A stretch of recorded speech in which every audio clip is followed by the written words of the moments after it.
Hey Seekers, and welcome back. I'm your host, Julienne Irons. So last week, licensed marriage and family therapist Jillian Blank helped us explore why comparison hurts so much. We talked about how comparison often has less to do with the person we're looking at and more to do with the stories we're carrying about ourselves. Today, we're taking that conversation one step further. Because, y'all, one of the places comparison seems to show up the most is around money. And maybe you're like me and you've looked at your life and thought, I should be further along by now. Maybe you've compared your career, your home, your savings, or your life to someone else's and quietly wondered if you've somehow fallen behind. But Seekers, what if the problem isn't where you are? What if it's the measuring stick you've been using? Today I'm joined by financial therapist and wealth advisor Leah Hadley. Leah specializes in helping women navigate major life transitions with greater clarity and confidence. And together we're exploring how comparison shapes the way we think about money, success, and the life we believe we're supposed to have. This is Perspective Shifts for Healing with the Hanged Woman. Let's get into it.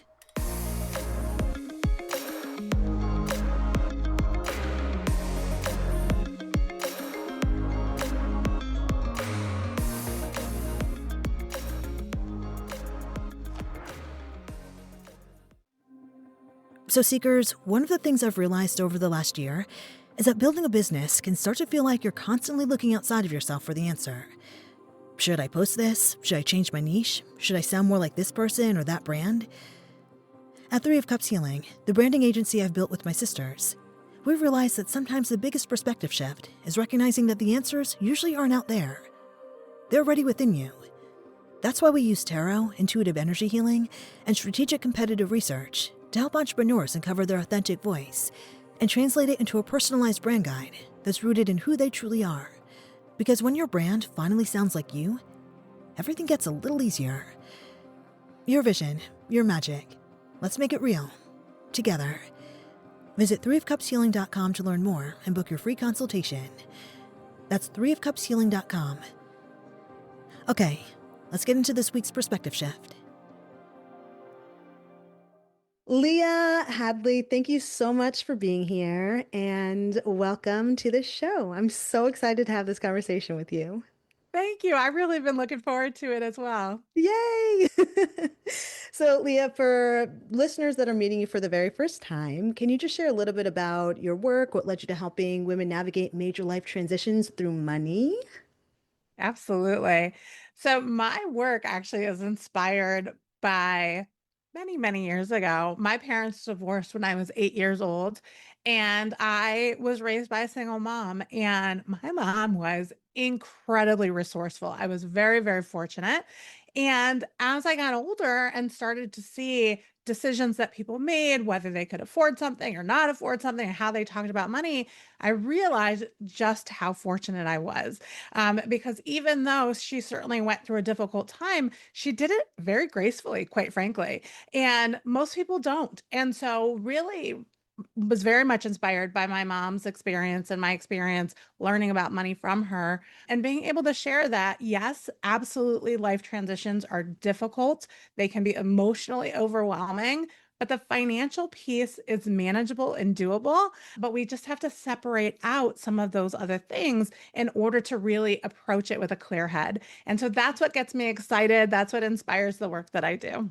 Ooh, that just like got me so excited because like this is something I mean, if people who listen to the show know that money and finances are something that I struggle with from like just, childhood and growing up, things like that. The sort of examples that I got about money weren't always the best. So Yeah, I'm always just like on a journey to like navigate and figure out what's going on with my money. So I'm so excited. I'm always so excited for a money episode. So yes. fantastic. So, Leah, one thing that really stood out to me in your work is that you often say women aren't just rebuilding their finances, they're rebuilding their confidence. Can you tell us what you mean by that? Absolutely. So when you go through a major life change, and I most commonly work in the divorce space, but obviously lots of other changes as well. It's easy to start to lose trust in yourself, to second guess yourself. In the case of a divorce, people often feel like they have failed in a lot of ways, right? When somebody loses a job, they feel like they have failed. And so those messages really impact the way that we think about how to move forward, right? And so when we focus on the fact that, hey, we failed, that's where that trust is broken down, right? Now we're kind of putting it on ourselves and taking responsibility for that.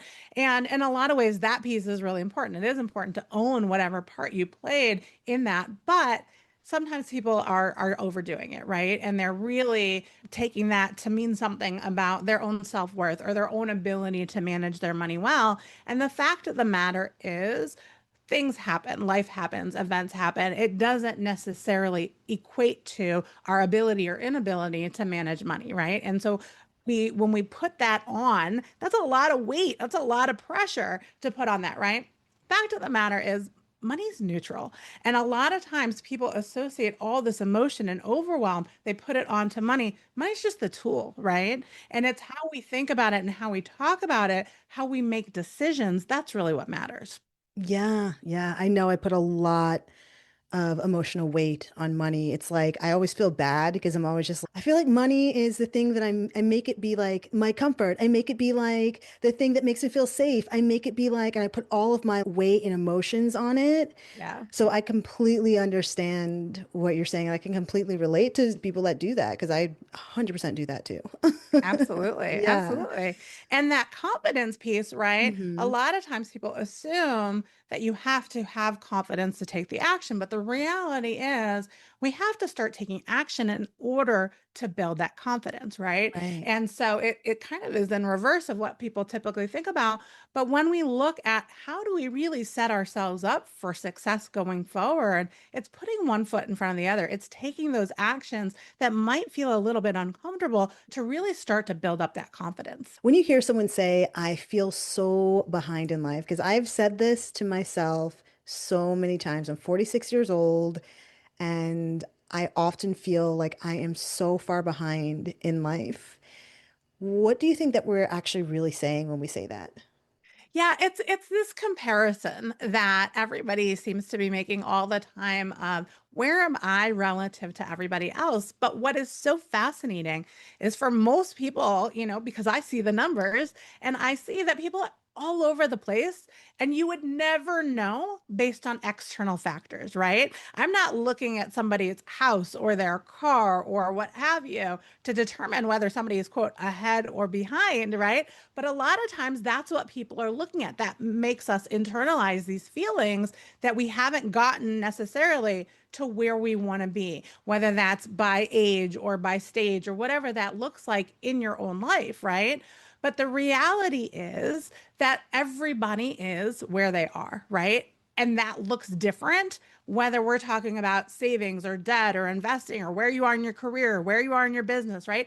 All of these things are fluid. They're changing from day to day. It's not like they were on a linear path and that there's like a starting line and a finish line and everybody is walking the same race, right? That's not the experience. But I think that's what people are kind of saying when they're saying, I feel behind. Mm, yeah, I feel like we're taught that. Like we have to, from the beginning, it's like you're taught you have to go to school, you have to get a good job, you have to get married, you have to have 2.5 kids, you have to buy the house. And when we don't have those things, there is this like pressure to feel like I have to catch up. Like I'm so far behind. I don't have any of that. When in reality, for so many of us, it's that's not even the path we're supposed to be taking. That's right. We have this amazing membership program called the Empowered Sisterhood. And every week we do these coffee chats. And the coffee chats are just, they're not recorded. Let your hair down. Let's just talk about whatever's going on in your life. And it was so wonderful. We had this fabulous conversation. Everybody's in a life transition who's part of our group. Some people are going through divorce, some people are retiring, all kinds of things are going on in their lives. But one of the things that we were talking about is home ownership, right? And people feel so much pressure to own a home, right? Have I gotten there? At what age did I buy the first home? Did I, upgrade to the bigger, whatever, right? There's so much pressure. And we had this amazing conversation. One of our members was like, you know what?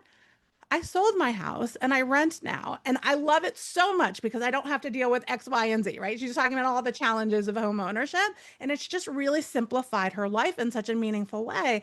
And I loved it so much because what it did was it gave permission to all the other women in the group to all of a sudden be like, wait a minute, it's okay not to own a house, right? But there's this message, the American dream, right? Like everybody wants home ownership. But to your point, everybody's not on the same path, right? And so for some people, that decision doesn't actually make good financial sense. For some people, it absolutely does. But I think some of these things that we grow up with, these messages, are so antiquated. And we need to take a closer look at where am I and what do I really want for my life? Yeah. My mom is going through that same exact thing. You know, she still lives in the house that we grew up in and she's divorced. And one of the things that she said to me is she feels so proud of herself to be able to live in that house for as long as she has, but now she can't afford it anymore. Yeah. And she's looking at like living in a condo and sort of like the emotional weight of like having to give up this space that she's lived in for so much of her life to move somewhere that, you know, is new and like different and has different energy. She's sort of struggling between the two, you You know? know, I still remember when my own mom made that change when she sold her. I wasn't the house that I grew up in, but she sold her house and she moved into a retirement community. And I remember what she went through at that time and really, processing what did that mean and the change in her life. But it ended up being the most amazing change for her. She made wonderful friends. She was super socially involved in all the activities. It was night and day difference, the impact that it had on her life in such a beautiful way. But it was such a hard decision. And I think that's like just a good reminder of sometimes, we don't even realize when we're making these decisions how much better things could be for ourselves. Right. Yeah. Oh, I can't wait to like share that with her and give her some expansion on that. Oh, I love that so much. Now, Leah, comparison seems to show up so often when it comes to money. For me, 100%. I know for a lot of us it does, right? Why do you think our finances become such a powerful measuring stick for our worth or success? This is a great question because I don't know that it actually does. And I'll tell you Hmm. why I say that. Yeah. Because the fact of the matter is, the measuring stick seems to be the appearance of having money, not actually having money. Our wealthiest clients that we serve are not the same clients that have the biggest houses or the most expensive cars. And I think that's really important for people to know. I think that, besides financial planners and like private bankers and accountants, most people don't have the same level of insight into individual people's finances as people in this space do. But I think the thing that people in this space will tell you over and over and over again is you would be amazed at some of the wealthiest people that we work with because you would never know. They drive an average car, they wear, clothing that you would see an average person wear, and a lot of times they are living in a modest home, right? But they have significant investments, their money is growing more money, right? And so I think it's fascinating what people assume and what is real, right? We see it so often with people who would consider themselves to be influencers online, right? People who have large social media following, and then we've done the work where they are spending tremendous amount of money on advertising and things like that that's putting them in more and more debt. These are not people who are necessarily, not all, of course, there are certainly people who have had success. But I think the assumption is if you are portraying yourself in a particular way, that you have a certain level of wealth, right? I think it also varies widely by communities, right? Certain communities are valuing more of, let's say, education. So maybe that's the measuring stick. Whereas other communities might be looking at, like I was talking about before, the car or the house. But really, at the end of the day, when I really think about somebody who has true wealth, they have freedom and flexibility. They get to make the decisions, right? They're not making decisions based on the money in their bank account. They know their money is doing the hard work for them, Oh, such a great perspective shift. How true is that? right? How true is that? Yeah. Ooh, that sort of brings me to this next question, right? So Yeah, you write about chasing someone else's version of success, which now we just learned is like could be made up, like it's not absolutely. real, right? So, how then do we know when we're climbing someone else's ladder instead of our own? Well, I think this is a really interesting question. It's very personal. I know I can actually like pinpoint the moment for myself. When I was working in equity research, part of that space, there's large bonuses. That's kind of how the compensation is structured. And so whenever these large bonuses would be getting paid out, everybody would be getting like new vehicles in the parking lot. And there was actually like an area in the parking lot where everybody would park. And I actually would like choose to park around the building because I literally was embarrassed by the vehicle that I was driving relative to what all these people are driving. And Yeah. and I remember a moment of time of just like feeling really exhausted by the whole experience. Like a friend of mine had just gotten a new SUV, was super excited about it. And I was like, that doesn't excite me. That doesn't feel like that's not even what I want for myself. And that moment allowed me to take a step back and be like, okay, so let's get real here. Like, what does a life for me that feels wealthy and satisfying? Like, what does that really look like? Does it look like having the most expensive car in the parking lot? Or for me, it looks like having a lot of flexibility in my schedule. At that particular time in my life, that was right before I adopted my kids. I knew that I wanted to be able to focus on my family. And so that was like, didn't make sense to me to be spending all this time traveling, trying to earn as much income as I possibly could just to be away from home. It just wasn't what I wanted. So I think it's about getting quiet and really reflecting on what your own values are. What is most important to you? What really matters to you?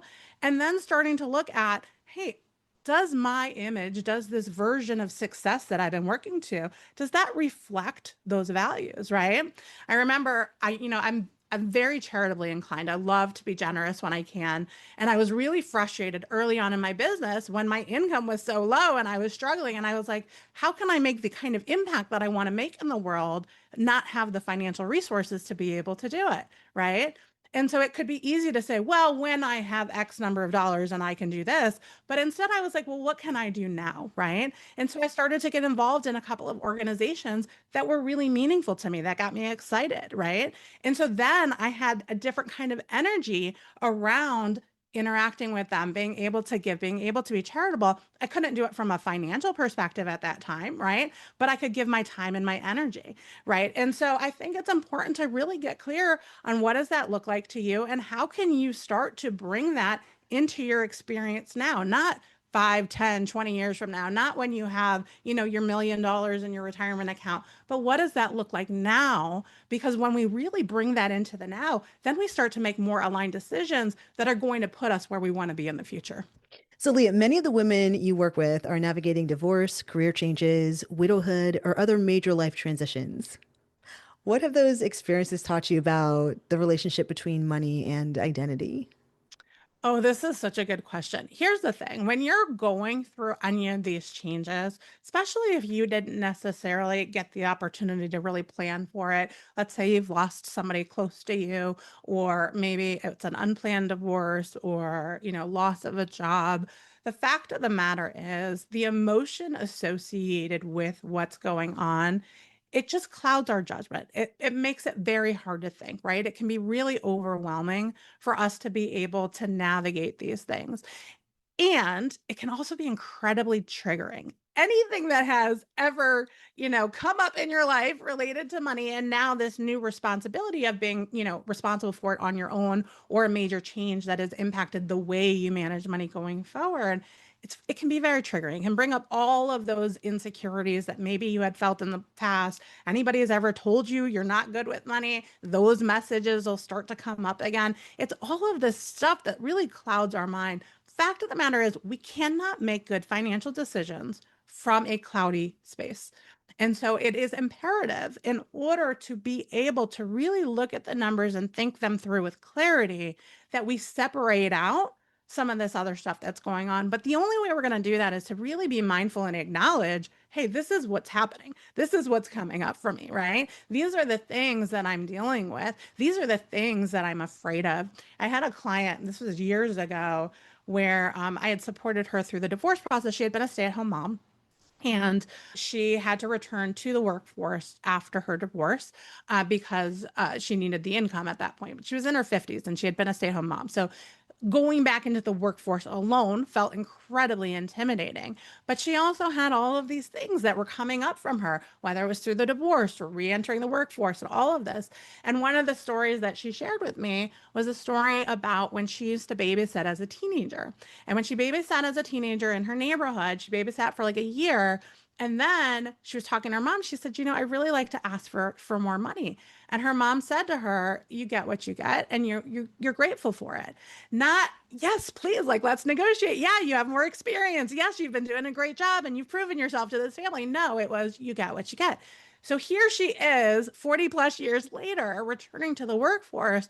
And in her mind, when we're talking about planning for income, it's you get what you get, right?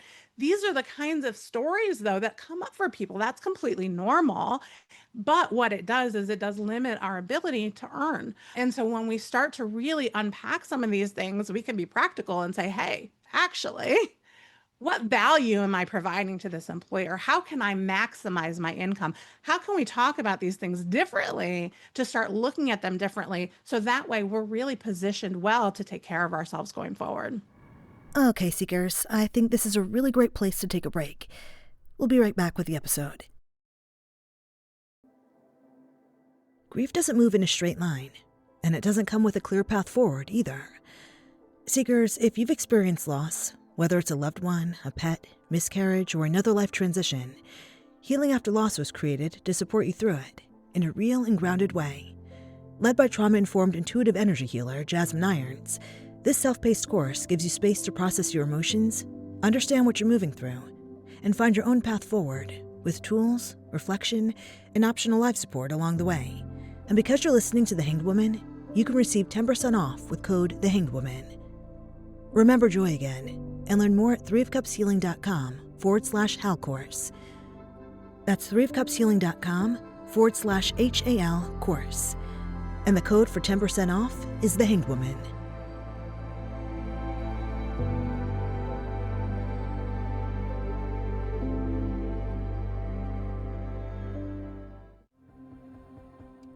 One of my favorite parts of building Three of Cups Healing with my sisters has been the perspective shift that branding isn't really about creating something new. It's about uncovering what's already there. That's why we combine intuitive tarot, energy healing, and strategic competitive research. Because we don't just help you build a brand, we help you discover what makes it uniquely yours. My sisters and I have watched clients stop trying to fit into someone else's idea of success and start building businesses that actually sound and feel like them. And y'all, that's where the real magic is. Your vision, your magic. Let's make it real. Together. Visit threeofcupshealing.com to book your free consultation. All right, y'all, let's get back to the perspective shift. So what do you think people are actually grieving when we say, I thought it'd be further along by now? Oh, this is a good question. I think a lot of it is this image, this vision, right? We talk a lot about it in the divorce space of people creating a vision, what they want their lives to look like together. And then all of a sudden they're on their own. And it's like, well, I've had this vision all these years of what our family looks like. And now I'm trying to recreate that vision. So I think that's part of it is that, you have an attachment to what you're working toward. If you've been looking at it as your kind of carrot and all of a sudden this carrot, it feels like it's moving farther and farther away, that can feel really frustrating. Absolutely. There's no question about it. We really do attach and identify with these visions that we create for ourselves and what we want for our lives. But I think it's one of those things where, again, when we start to get quiet, it sometimes can actually feel easier and even a relief. And in my case, it really was a relief when I recognized that the vision I was working toward wasn't what I wanted, because the vision that I was working toward created so much pressure. I had a lot of pressure on myself of feeling like I needed to get here by then and then this and that, when we start to take that away and we can feel more in alignment, feel good about our choices and not feel that daily grind, that daily stress, we just come at things differently. We think things through more clearly. We make decisions that are in our best interest and move us forward faster. And like we were talking about before, some of that friction that we create, we actually start to eliminate very naturally because now we're working towards something that feels good instead of that tension. Now, how do we begin to trust ourselves again after we have financial setbacks or major life transitions? Yeah, this is a really important question because so many people live in this space of shame around any kind of financial stress or tension, right? And I think it's really important that we start to bring these conversations to the light. That really was the impetus behind starting the Empowered Sisterhood, is that it's important to have safe spaces to talk about money, because when we start to talk about these things, like one of our sisterhood members, she's going through a divorce right now, and she is in her 60s. She's retired, and she's never had a bank account in her own name before. And so the sisterhood celebrated the heck out of it when she went and opened her own bank account. But the fact of the matter is, like, that feels like a huge obstacle for somebody who's never done that before, is that much later in life. That can feel really scary and intimidating. And certainly, if you've lost trust in yourself, something that feels very difficult to do. Having people around you that are there to lift you up, to cheer you on, to support you, to acknowledge, hey, you're doing the hard thing, right? That is so incredibly powerful. So I would say find the people in your life that you can trust, that you can be open with, that you can talk these things through with. And it's really important that you're very, very discerning when you decide who those people are. The fact of the matter is, especially when it comes to finances, there are a lot of people out there who can absolutely lift you up in amazing ways, but there are also so many people who have such limited mindsets when it comes to what they can accomplish. They will happily share with you and dampen what you think that you can do. And so I just encourage people to be really thoughtful and mindful about who they're having these conversations with. But building that trust, it really is like, let's take it out of the darkness. Let's doesn't need to be in the shadows. Like, let's be open about it. And then when we start to take those actions and we celebrate the results that we're getting, the trust, the confidence, it all happens naturally. Yeah, it's kind of like having those friends that cheer you on, root you on when you're doing something like starting a company called Three of Cups Healing that it merges tarot and energy healing with branding for businesses. And friends are like, oh, yeah, that's great. Like, that makes so much sense. Like, go you. And then the other friends were like, can't you guys just get a real job? Like, what is that? Doesn't even Right. make sense. Like, I don't think you should do it. It's too weird. So, Right, yes, right. That's definitely understand. exactly. Yeah, exactly. Get that distinction. So, one of the pillars of your intentional money method is values. Why is identifying our values so important before we make financial decisions? Yeah, this we kind of started to talk a little bit about before, but I think it's really important that, when we get in touch with our values, then we're really getting in tune with ourselves, right? That's when we're starting to tune out the noise. But there is plenty of noise out there, especially when it comes to how you, quote, should live your life, or what your finances, quote, should look like, right? There is no shortages of messages out there, but they're all conflicting. They can feel very confusing, right? When we get quiet, when we really focus on what matters to us, we get clear about what that filter is that we look at our money through, right? A very simple exercise that people can do is you could literally sit down and really get clear on your values, what matters to you, what are like the three most important things in your life, and then look back at your spending over the last 3 months, whether that is credit card transactions or, bank transactions or what have you, and just see, does your spending feel like it is in alignment with what you said is most important to you? So, for example, let's say I said that financial security is the most important thing to me, but I'm somebody who is dealing with high interest rate debt, and I've taken on additional debt over the last 3 months. That is a direct contradiction if I'm telling you, hey, financial stability, security, that's the most important thing to me. When I really focus on that and I know, hey, that is at the core, I am going to feel so much better. I'm going to feel stronger. I'm going to feel more stable when I have that stability in my life.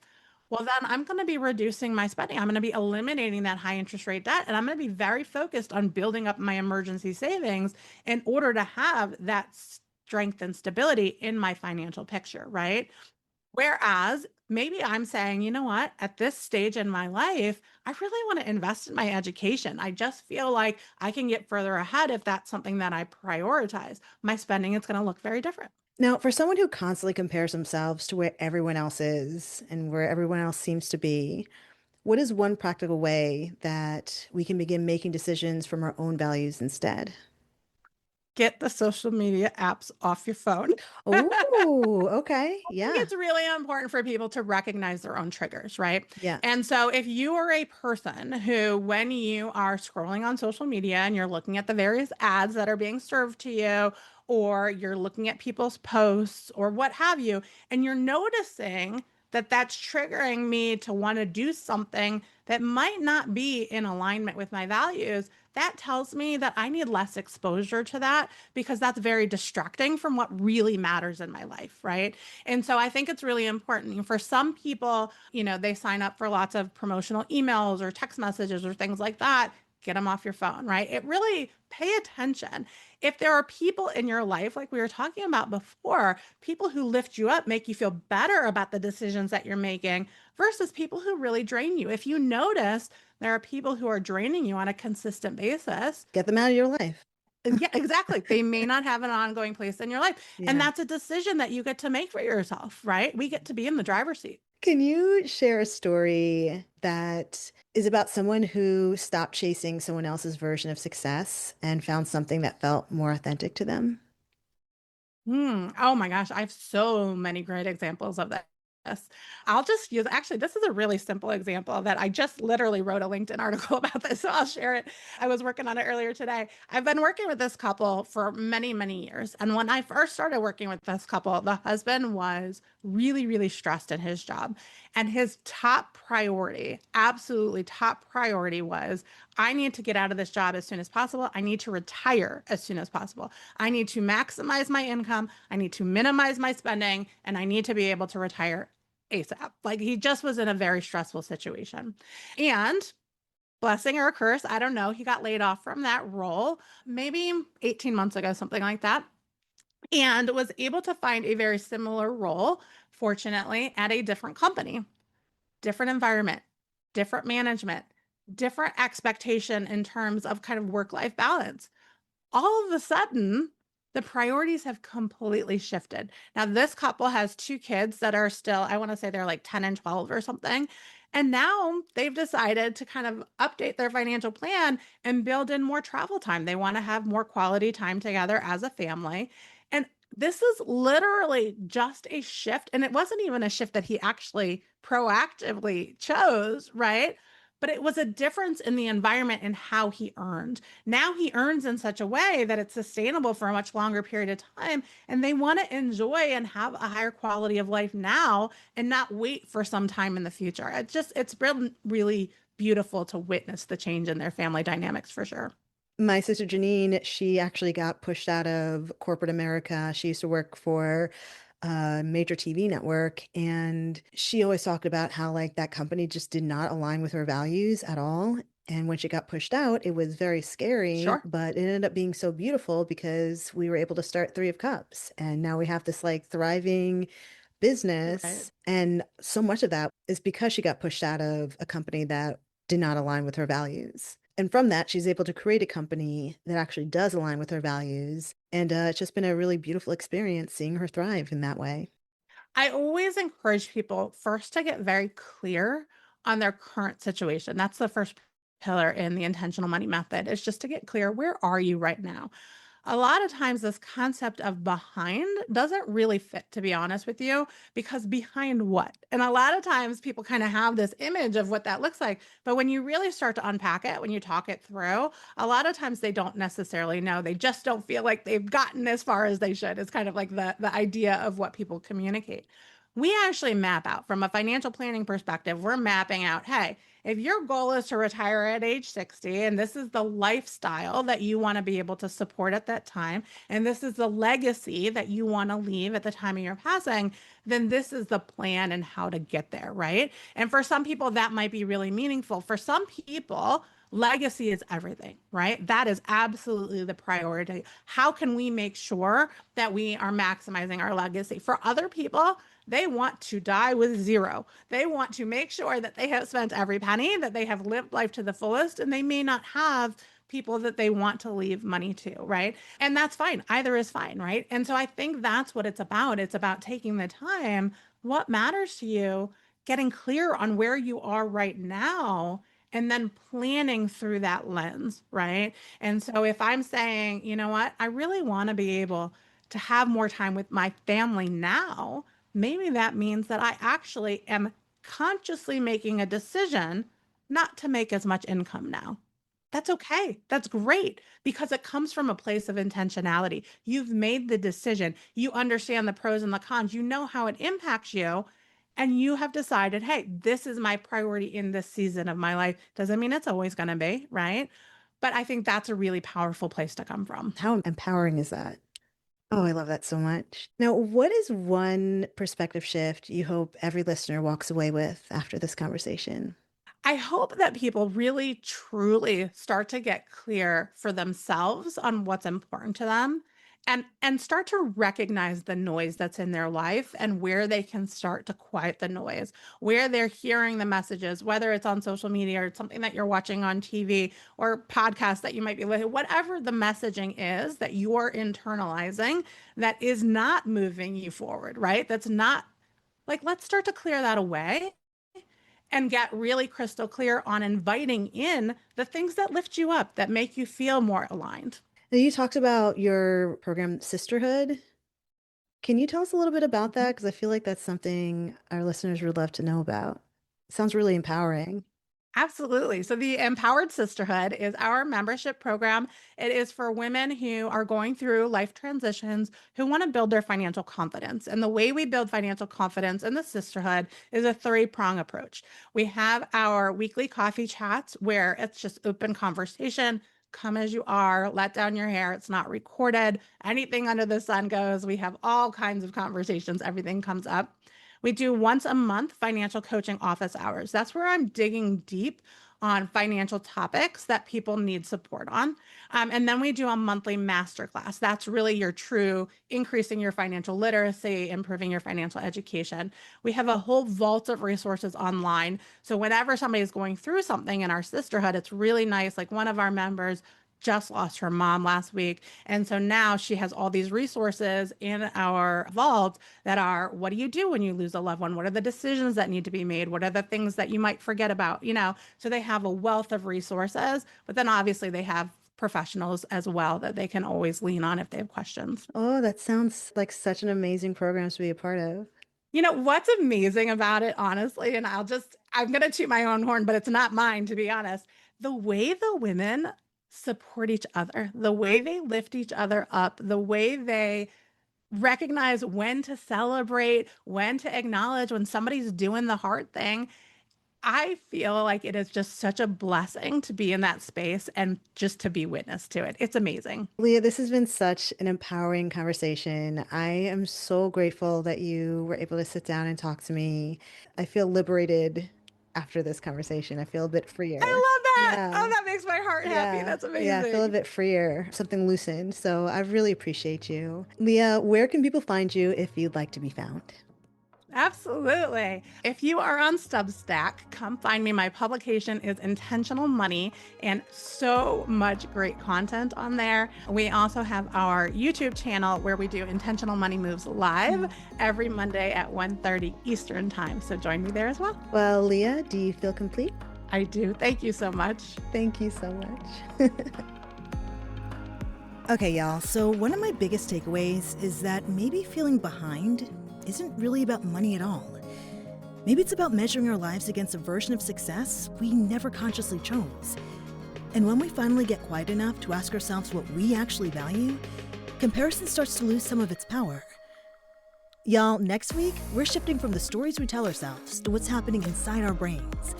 I'll be joined by physician and neuroscience expert Dr. DeMarty Burgos as we explore the science of envy and jealousy. Why do we compare ourselves in the first place? What purpose do these emotions serve? And yes, why does it sometimes feel strangely satisfying when someone we envy experiences a setback? Y'all, if you've ever judged yourselves for having those thoughts, I think next week's conversation is going to offer a whole new perspective. I'm Julienne Irons, and this is Perspective Shifts for Healing with the Hangwoman. And y'all, if you're enjoying the show, we'd love for you to subscribe, like, and leave a comment. It really helps us reach more seekers out there on this giant rock floating through space. Until next time, hang in there, seekers.